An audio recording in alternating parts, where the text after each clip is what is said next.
दोस्तों, राजस्थान की सियासत में इन दिनों जो सबसे दिलचस्प हलचल दिख रही है उसका केंद्र बिंदु है हनुमान बेनीवाल।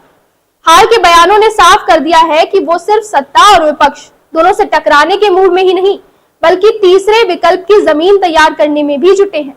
आज हम डिकोड करेंगे हनुमान बेनीवाल का 2028 का विजन, जानिए गठबंधन के पीछे का पूरा सच और क्या है उनके इन संकेतों के पीछे गठबंधन बदलाव की ओर इशारा करते हैं।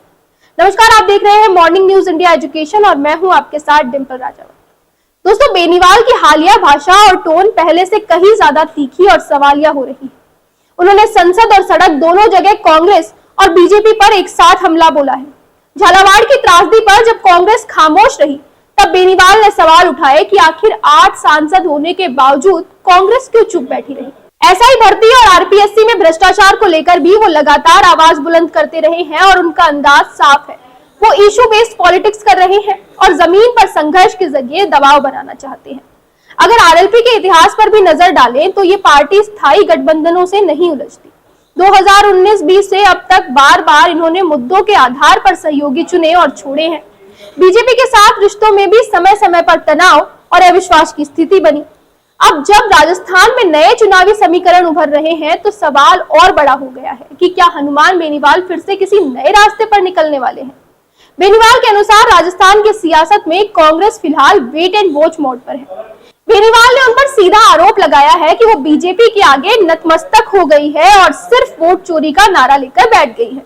उन्होंने कहा कि लोगों को अपनी आदत बदलनी होगी, कांग्रेस का इलाज भी करना है और बीजेपी का भी।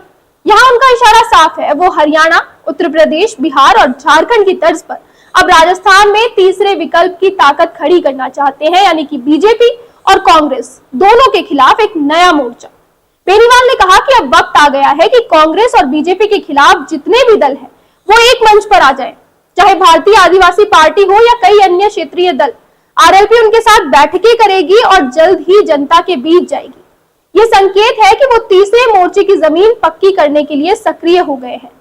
बेनीवाल का टारगेट साफ है, 2028 के विधानसभा चुनाव। ये युवाओं को लगातार कह रहे हैं कि पंचायत चुनाव से तो दोनों पार्टियों को सबक मिलेगा ही, लेकिन असली लड़ाई 2028 में होगी। और बेनीवाल के अनुसार उनका विजन है एक ऐसा राजस्थान जहां बेरोजगार नौजवान आत्महत्या ना करे, किसान कर्ज में डूबकर जान ना दे और जहां थाने तहसील में आम आदमी की इज्जत सुरक्षित रहे और जहां मुख्यमंत्री हो या मंत्री सब भ्रष्टाचार करे तो जेल में जाए।